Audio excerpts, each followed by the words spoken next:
இன்றைக்கி ஒரு சுவையான சம்பவத்தோட நம்ம நிகழ்ச்சியை தொடங்குவோம். ஒரு நண்பர் தான் எனக்கு சொன்னார், நான் அந்த மாதிரி கேள்விப்பட்டேன், அது யார், அது உண்மையாக பொய்யான்னு தெரியலை, நீ தான் சினிமா கம்பெனியில் இருக்கிய அப்படின்ட்டு விசாரிச்சு பாரு அப்படின்னு சொல்லி என்கிட்ட கேட்டுக்கிட்டார்.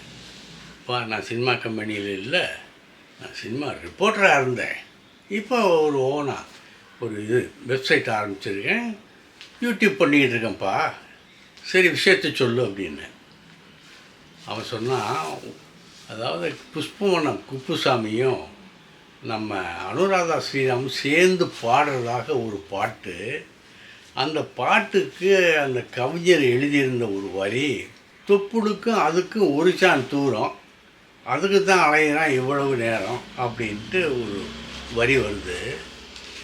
அது புஷ்பவனம் குப்புசாமிக்கு, டேய் நீ என்னடா, எதுக்காகடா இந்த மாதிரி எழுதியிருக்க, என்ன காரணம்டா அப்படின்னு கேட்டார். ஏன்னா அவருக்கு தப்பான அர்த்தம் அப்படிங்கிறது அவன் சொல்ல வர்றாங்கிறது நினச்சிக்கிட்டு அவர் கேட்டார். அதுக்கு அந்த கவிஞர் சொன்னாராம், இல்லை தொப்புளுக்கும் அதுக்கும் ஒரு சான்னு சொன்னால் நான் இதயத்தை சொன்னேன் அப்படின்னாராம்.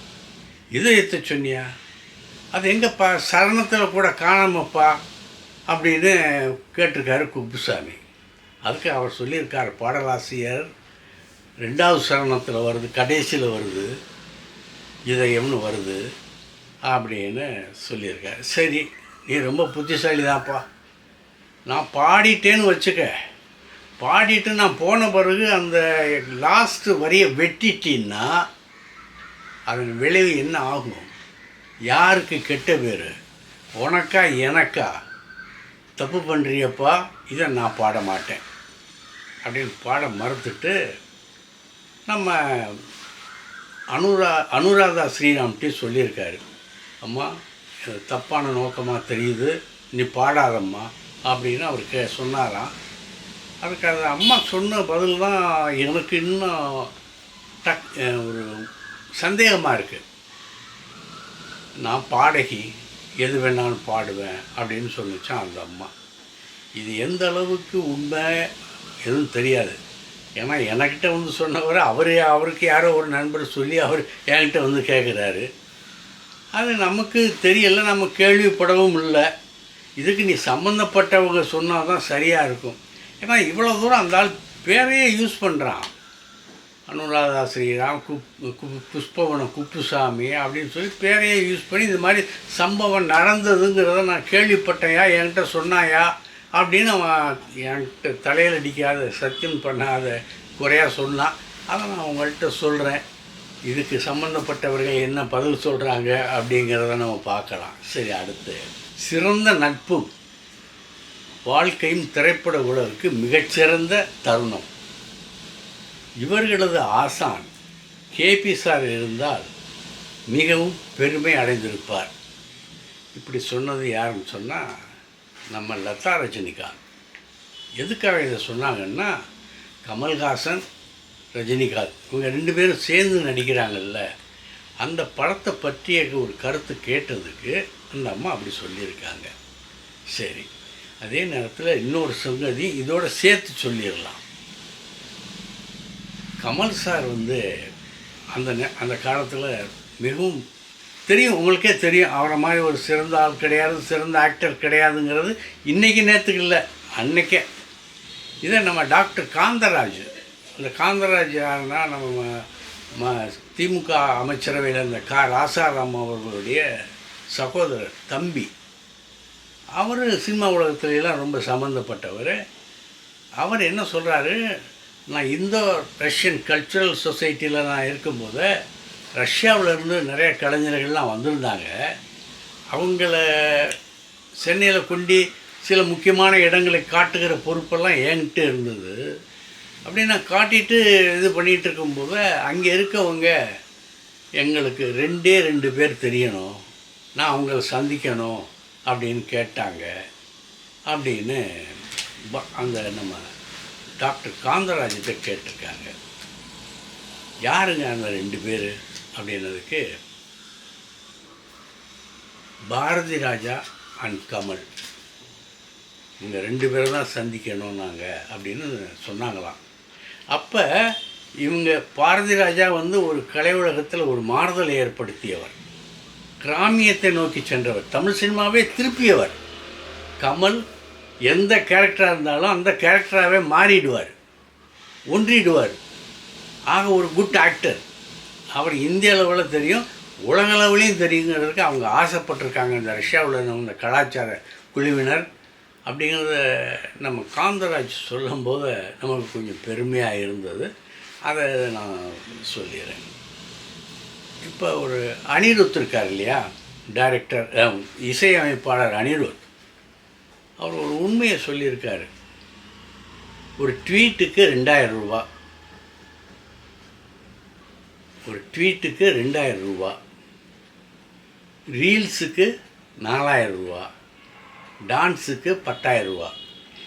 இதெல்லாம் எதுக்குன்னா இந்த போலி பத்திரிகையாளர்கள், போலி ஊடகவியலாளர்கள்லாம் வந்திருக்காங்கல்ல, அவங்களுக்கு இந்த மாதிரி காசை கொடுத்து ஒரு படத்தை தாக்குறதும் ஒரு படத்தை உயர்த்துறதும் இதுதான், இந்த கலாச்சாரம் தான் இப்போ நடக்குது அப்படின்னு மனம் விரும்பி சொல்லியிருக்கிறாரு நம்ம அனிருத். கேட்குறதுக்கு ரொம்ப சங்கடமாக தான் இருந்தது. அப்புறம் நம்ம டைரக்டர் நெல்சன், அன்னைக்கு ஜெயிலர் முடிஞ்சு போச்சு. நெல்சன் அதாவது அவர் கையில் இருக்க படங்கள் முடிஞ்சு இப்போ ஜெயிலரும் முடிகிற தருவாயில் இருக்குது, எல்லா வேலைகளும் நடந்துக்கிட்டு இருக்கு. அதுக்கு அடுத்து பல ப்ராஜெக்டுகளை அவர் கையில் எடுத்திருக்காரு. அப்படி கையில் எடுக்கிற போது ஆந்திராவில் ஒரு பெரிய அளவில் படம் பண்ணணும் அப்படின்னு சொல்லி அவரை வச்சு படம் எடுக்கிறதுக்கு சித்தாரா என்டர்டைன்மெண்ட் சொல்லி ஒரு நிறுவனம் விரும்பிச்சு. அது நம்ம இங்கே ஒரு லைக்கா மாறலாம், பெரிய பெரிய பட்ஜெட்டில் படம் எடுக்கிறவங்க. அவங்க ஜூனியர் என்டிஆரை வச்சு ஒரு படம் பண்ணலாம், அது நீங்கள் டைரக்ட் பண்ணுங்கள், உங்கள் கதை வசனம் டைரக்ட் நீங்கள் பண்ணுங்கள் அப்படின்னு சொல்லி இவர்கிட்ட நெல்சன்கிட்ட கேட்டிருக்காங்க.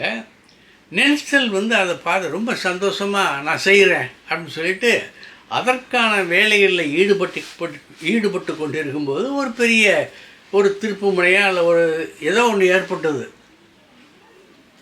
என்னன்னா ஜூனியர் என்டிஆருக்கு வாய்ப்பு, அதாவது அவர் வேறு ஒரு படங்களில் நடிக்க ஒத்துக்கிட்டு இருக்கிறதுனால இந்த படம் இவருக்கு கால் சீட்டு ஒதுக்க முடியாது அப்படின்னு ஒரு டர்னிங் பாயிண்ட்டை கொடுத்துருக்கிறாரு.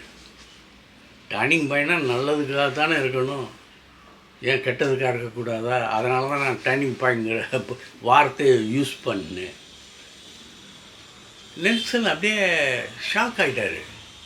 என்னடா அவருக்காக நம்ம கதையெல்லாம் பண்ணி இதெல்லாம் பண்ணி வச்சுருக்கோம், அவருக்காகவே கேரக்டர் இது பண்ணியிருக்கோம், இப்போ ஒரு திடீர்னு இந்த மாதிரி போயிட்டாருன்னா என்ன பண்ணுறது அப்படின்னு இருக்கும்போது நான் பளிச்சுன்னு ஒரு அந்த மூலையில் ஒரு மின்வெட்டு. இந்த கதாசிரியர்களுக்கு தான் அடிக்கடி இந்த மின்வெட்டெல்லாம் மூலையில் ஏற்படும். அப்படி என்ன மின்வெட்டு ஏற்படுச்சுன்னா சூர்யா கரெக்டாக இருப்பார், அப்போ சூர்யாவை வச்சு இந்த படத்தை பண்ணலாம் அப்படின்னு சொல்லி சூர்யாவோட கன்சல்ட் பண்ணியிருக்காரு. சூர்யாவும் அதை ஏற்றுக்கிட்டு படம் பண்ணலாம் அப்படின்னு சொல்லி அதே சித்தாரா என்டர்டைன்மெண்ட்டுக்கு படம் பண்ணலாம் அப்படின்னு சூர்யாவும் ஒப்புக்கொண்டார் அப்படின்னு ஒரு செய்தி, ஒரு தகவல். ஆனால் இது கன்ஃபர்மேஷன் கிடையாது, யாரும் கன்ஃபார்ம் பண்ணல. செவிவழி செய்தி, அது புறவழியாக வந்தது. சில அச்சு ஊடகங்கள்லாம் அதை பிரசுரித்திருந்தன. அதையே நான் உங்களுக்கு சொல்கிறேன். சரி, அடுத்து நம்ம அண்ணாமலை அவரை கொஞ்சம் அரசியல் பேசுவோமே, அரசியல் பேசாமல் என்ன, அவ்வளோ அரசியல் பேசுவோம். கட்சியை ஆரம்பிக்கிற நோக்கத்தோடு இருக்கிறாரு. பிஜேபியை கடுமையாக எதிர்க்கிறாரு. இங்கே தமிழகத்தில் உள்ள பிஜேபிக்காரங்களாம் அவரை கடுமையான வார்த்தைகளில் வறுத்தெடுத்துக்கிட்டு இருக்காங்க. ஆனால் அதெல்லாம் அவர் சட்டம் செய்யாமல் அவர் சில கருத்துக்களை சொல்கிறாரு. அந்த கருத்துக்கள்லாம் ஒரு உண்மையான கருத்துக்களாக இருக்குது. இந்த வடநாட்டில் இருந்தெல்லாம் வர்றான் பாருங்கள், இங்கே வந்து வேலை பார்க்குறோம் பாருங்கள், அவங்களையெல்லாம் நம்ம நிழல் போல் கண்காணிக்கணும், மோசமான வேலைகள் அப்படிங்கிற கருத்தில் அவங்கள கண்காணிக்கணும். ஏன்னா இப்போ இந்த பாலியல் கற்பழிப்பு இருக்குது பார்த்துங்கள, அதில் அவங்க தான் அதிகமாக ஈடுபடுறாங்க, இந்த வடநாட்டுக்காரங்க தான் ஈடுபடுறாங்க. அதனால நம்ம கடுமையாக இருக்கணும் அப்படின்னு சொல்லி ஒரு கருத்தை சொன்னார் நம்ம அண்ணாமலை. அது ஒரு உடன்பாடாக இருந்தது.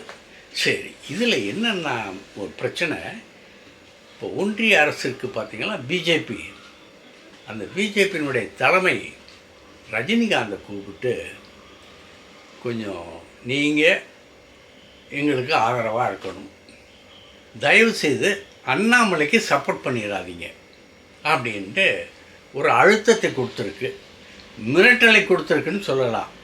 ஏன்னா திருமதி லதா ரஜினிகாந்த் ஆரம்பிச்சிருக்காங்கல்ல ஒரு அரசியல் இயக்கம், மக்கள் இயக்கம். அந்த மக்கள் இயக்கத்துக்கு இவர் அண்ணாமலை ஆதரவு கொடுக்கலாம் அப்படிங்கிற ஒரு சந்தேகம் பாரதிய ஜனதாவுக்கு ஏற்பட்டிருக்கு. ஏன்னா ஏற்கனவே இவர் அண்ணாமலை ஏற்கனவே என்ன சொன்னார்னா, ரஜினிகாந்த் அரசியலுக்கு வந்தார்னா நான் அவர் கட்சியில் சேருவேன்னு சொல்லி அவரை சந்தித்தது அந்த வேதெல்லாம் அவர் சொல்லியிருந்தார். இப்போ அதற்கு ஏற்றாற் போல் இவர் ஒரு கட்சி ஆரம்பிக்க போகிறாரு, அந்த அம்மா லதா ரஜினிகாந்தும் ஒரு கட்சி ஆரம்பிக்கிறாங்க, அரசியல் கட்சி. அது எந்த அளவுக்கு மக்களை சென்றடையுங்கிறது தெரியாது. ஆனால் காலப்போக்கில் அது எப்படி உருமாறுங்கிறதை ஏன்னா யாரும் சொல்ல முடியாது.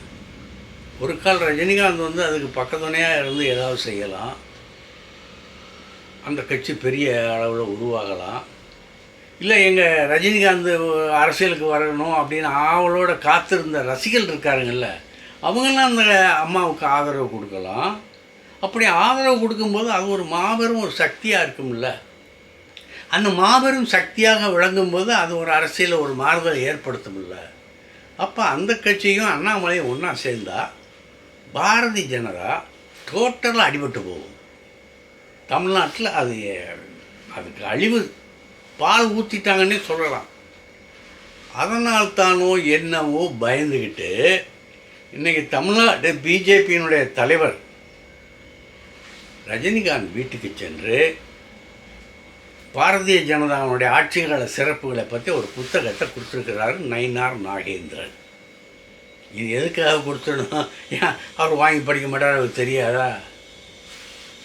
நாங்கள் கொடுக்குறோம், இது சாதனை பெறுது, அங்கேருந்து மேலிடத்துலேருந்து உங்களுக்கு எதுவும் தகவல் வரலாம், அதுக்கு முன்னெச்சரிக்கையாக நாங்கள் இதை உங்களுக்கு கொடுக்குறோம், கவனமாக இருங்க அப்படிங்கிற ஒரு மிரட்டுற துணையாகவும் எனக்கு தெரியுது. இல்லை நீங்கள் எந்த பக்கமும் சாயாதீங்க அப்படின்னு ஒரு வார்னிங் கொடுத்துட்டு வந்திருக்கிற ஒரு இதான் வார்னிங் கொடுத்துருக்கலாம். வார்னிங்னா ஓய் அப்படின்னு சொல்லி மிரட்டுறதா? அப்படி இல்லை, அவங்க வந்துட்டு போயிருக்கிறதே ஒரு வார்னிங் தான். இல்லாட்டி அவன் ரஜினிகாந்தை போய் சந்திக்க வேண்டிய அவசியம் என்ன இருக்குது? நயினார் நாகேந்திரன் போய் இந்த புத்தகத்தை கொண்டு கொடுக்கணும்னு என்ன காலத்தின் கட்டாயமா? என்ன அவருக்கு இந்த மாதிரியெல்லாம் ஏற்கனவே நிறைய புக்கெல்லாம் கொண்டு கொடுத்துருக்காரா என்ன?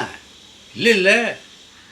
இப்போ இந்த சூழ்நிலையில் அண்ணாமலை ஒரு கட்சி ஆரம்பிக்க போகிறாங்கிற சூழ்நிலையில் தானே நீ ரஜினிகாந்த் வீட்டுக்கு போகிற.